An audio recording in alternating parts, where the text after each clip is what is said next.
You all. I'm having a bad hair day, as you can see. I've been having a bad hair day for a few months. Anyways, so topic of today is what's an academic job interview really like? I know some of you may not be on on Twitch, so if you have any questions during the stream, please feel free to reach me on Twitter. You have my Twitter handle there, and after the stream, obviously, I'm available on Twitter, but also videos posted on YouTube, and you can ask questions in the comments there. If you are watching this on YouTube, please don't forget to like and subscribe the video. Thank you very much. If you dislike the video, please just drop a comment to tell me why. I'm always happy to improve and listen to my very dear audience. So the topic for today was suggested by Marta, who's a faithful viewer of the channel, a very good friend on Twitter. And Marta asked me after the videos that I posted last week about what's it like on job market, what your CV should be at different levels of your career. Marta asked me to talk a little bit about what job interviews are like. Okay, so I'm obviously going to do that.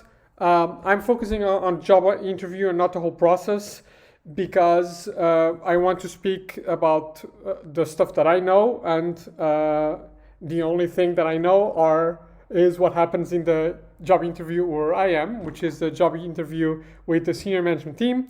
And there I am all joined by the associate dean of the dean of the school, and by one of the associate deans. Okay, so I'm going to tell you about what an academic job interview from the research perspective is like, and what sort of questions do I ask, and more importantly is what what I'm looking for in the answers to those questions, okay?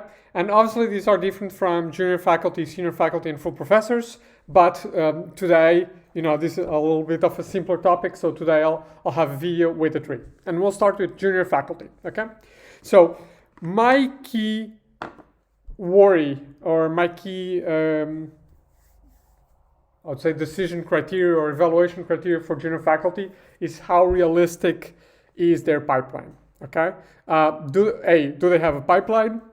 B, is this pipeline going to be accomplished in the next 5 years, which is our evaluation cycle at TSEG for junior faculty. Okay, so what are some good things here? Some good things is either a published paper or something you revise and resubmit,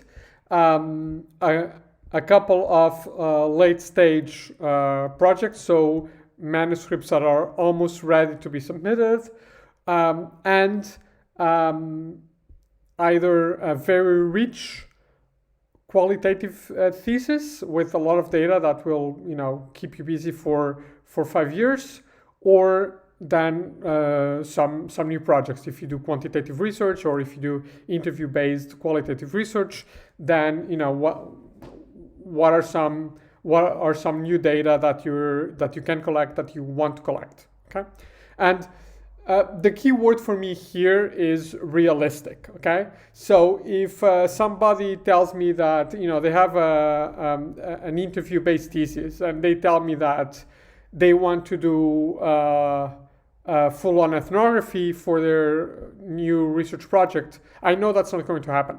It's not going to happen for two reasons. First, because papers take time, and so you're realistically thinking about talking about at least 6 months of analysis, or a year of analysis and writing for an ethnographical piece, for your first paper from an ethnography. So plus with a review and publication cycles in journals, there's no way you're going to do an ethnography in year number 2 or 3 and have papers out before year 5. That's not going to happen. Okay, so that's the first thing. So what's the pipeline? Is it realistic? Okay.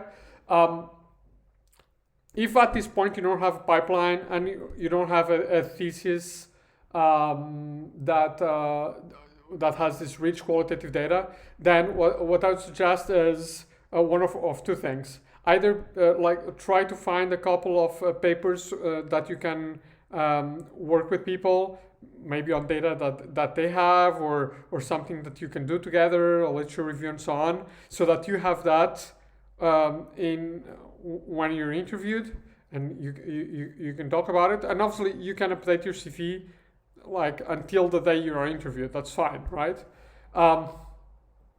So either try to find a paper or collect already some new data, some interviews if you do qualitative research, some online data maybe, or have at least a survey designed if you quantitative research. Okay, so but basically you need to have a pipeline, and obviously you do need to have a pipeline. This is not just something for impression management in job interviews. You do need this for to achieve your targets. Okay. Second question for junior faculty is their role in co-authored pieces.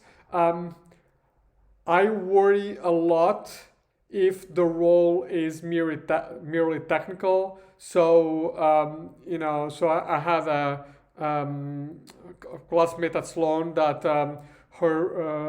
their part 2 paper was the work that they did on it was basically collecting papers and systematizing papers for senior faculty.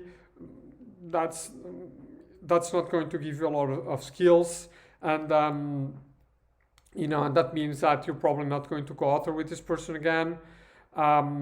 So that's a red light. What you want in co-author pieces is that you're working with somebody and it's your data, or you're sort of like equally contributing to something like a literature review or a theory piece and so on, right? What I want to see is that you are really an author and not just a research assistant in your co-authored pieces. Okay. And that speaks a little bit to your ability to write, especially if you don't have published papers or revise and resubmits yet. Final point is the temptation to divert from journal publications. Okay, this is a huge temptation for all of us. They're always like cool book chapters around, calls for book chapters. And you can always write case studies and so on. Those are super easier to write than papers. The review process is much easier, so it's tempting. And and sometimes there's stuff that you want to write that will only realistically go in a book chapter. That is definitely the case of some of my book chapters. But if I see this on a junior faculty, that's a little bit of red light. So I'll ask the question. There may be a good explanation for it. For example, I have a book chapter in a super prestigious handbook by Sage, and I was invited by someone who was on the jury of my master's thesis, who's a really big name. So okay, so that's like a network building, and I'll understand that in an interview. If it's a paper that can go nowhere and you just push it in a book chapter, if you're a PhD student, you should not be working on papers that are not going to go anywhere. PhD student or junior faculty. Okay, so those are the 3 things: realistic pipeline, rolling co-author publications, and ability to focus on journal publications instead of book chapters and things like that. I'll also always ask about the network. Some schools place different emphasis on networks than others. I personally, because I'm mostly a single author, I don't place a huge weight on the network, but I do as director of research for my school, because that's part of the vision of my school and the strategy. So I'll ask, but I won't be the person that will incorporate this in in the evaluation, unless obviously there's huge research relevance, which there may be, right? So you can hire somebody who's connected to, a network that is very closely knit. So, like for example, the OAP network is a very closely knit network that has a lot of impact on people's research. So that I will definitely take seriously. Now, senior faculty. What I'm looking for when I'm looking at CVs from senior faculty, and what I ask in the interviews is publication rationale. I wouldn't call it strategy. I mean, I would call it strategy in the sense that strategy is something that you make retrospectively, that okay, it's strategy. But I just want to have a good explanation of the reasons why people have published what they published. And obviously the focus is on not the topics or the titles of the papers, but the journals, right? So there are basically two things that I want to see. One, people trying to get out of their comfort zone. So, if you can comfortably, like I can comfortably publish category 2s, right? If I submit what I normally submit to MS Quarterly and so on to a category 2, it will get published. So, so basically, if I was interviewing myself, somebody that has a lot of category 2s, that's not my case, fortunately, but if it was, then I would ask why are you publishing category 2, and they can and basically the answer that I would like to hear is this is the best where the papers can go because they're very innovative, or because I got hold on this really cool piece of data that that wasn't strong enough for category 1. But obviously senior faculty in my school need to publish in category 1, so definitely would need at least a revise and resubmit in a category 1. Anyway, but this is what I'm looking for. What's the rationale? Is there a thread to people's publications? Is there a strategy? Are people aware that they have to manage a pipeline, and what are their criteria when managing that pipeline? That's what I'm looking for. Okay, and basically what I want to see is people pushing themselves to publish well, without being unrealistic and sort of having this two-tier pipeline that I have discussed in multiple videos, where you have a small set of papers that are aimed really high, and then a larger set of papers that are aimed at low category 1, high category 2 sort of journals. Okay, and again, I know that this doesn't work for every school. Some schools are more demanding, others are less. I'm talking about a school at the level of IESEG, which is a top school, but not a world level brand for now. Anyway, so secondly, what I'm looking for is the potential to change the pipeline. So sometimes we have people apply from sort of like teaching institutions, and their pipeline reflects that a little bit. And so what I'm trying to assess is, can this person sort of like shift gears and publish higher? Yes or no? And there, the only thing you can do, but I do find it pretty helpful, is you ask people about details on the paper. And sometimes, and I see this as a reviewer as well, sometimes people will submit category 1 level papers to a category 2 journal just because they're either insecure of their ability, or they're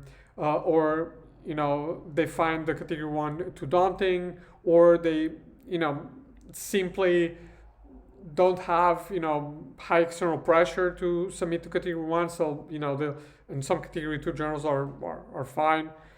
So that's what they'll do. Okay, so but if you look at the specifics of the paper, you can find, if you're an experienced reviewer like myself and publisher, researcher, then you can see if this has potential or not. Also, people that come from pipelines that have a very, very small set of papers in very top journals. So this was me when I applied to IESEG. Can they shift gears to having, again, this dual layer and add this sort of lower tier of papers that will bring the numbers up, yes or no. And I guess I was able to convince everybody that I was, and I have. But I'm really looking for that. So the people's ability to change their pipeline to adapt to the targets that they'll have at school. Something that I forgot. This is very specific to a small set of countries where there are bonuses for publications. France is one of them. So I'll try to see if people are sort of like adopt this sort of like greedy strategy in publications where they basically are publishing category 2 because they can publish more and quicker, and so they get more money in publication bonuses. That's obviously a huge red flag for me personally. And finally, for senior faculty, I will look also at extra publication roles. So this is about where people will be able to find competitive funding if they're able to mentor colleagues in some way or play a leadership role in the broader academic community. And the idea here is to see, okay, will these people be able to successfully transition into full professors, right? Okay. Last but not the least, full professors. So full professors, you need a pretty strong CV to be hired. So I'm less worried about publications and pipeline, right? I mean, people have, if they get an interview, they've shown that they have the CV that shows that they can do the job. So what I'm looking at is at people's ability to develop junior faculty. You can find about this by asking about PhD students, or for people like myself that haven't had a lot of opportunity to work with PhD students, then their role in papers where they have less experienced co-authors. And I have to say that this was a big lesson that I learned in my job as director of research, is that I found that before I was not a very developmental co-author, so I basically took on the paper, did my thing, and sent it back, and did most of the work on my co-author papers. Now I try to be more developmental and sort of, use the co-authorship process to teach others, if I may say so, but I'll obviously also learn from others. So I'll look for this in the faculty that I'm interviewing. Then I'll look for people's ability to get funding from either external competitive sources like national research grants, or from companies. And finally, I will look at the institutional or geographical dependence of their pipeline, because sometimes people are connected to research centers that have very close ties to industry, for example, and their pipeline depends a lot on these ties. And when you move to a new city or to a new country, and sometimes to a new city, these ties are hard to replicate. So this may put people in a pickle as far as access to data goes. So I'll look at that. Okay. So hopefully these were helpful. I'm going to just switch to see if there are any questions in chat. No questions in chat. Oops. So I'll just say goodbye and thank Marta again for the suggestions. Super helpful and super happy to discuss this part of my experience. And obviously, if you have suggestions or questions that you'd like me to discuss in detail, either from the perspective of a writer or from the academic writer or the perspective of director of research, then please drop me a message on Twitter or to Twitch or on YouTube, and I'll be happy to do a video just like I did for this question from Marta. Hope you have a great week, and I'll be here tomorrow with with what I call the Swiss Army knife of my writing tools. So these are relatively small writing tools for very specific tasks, but that I found super useful. So I'll discuss them with you all tomorrow. Have a great time. Bye bye.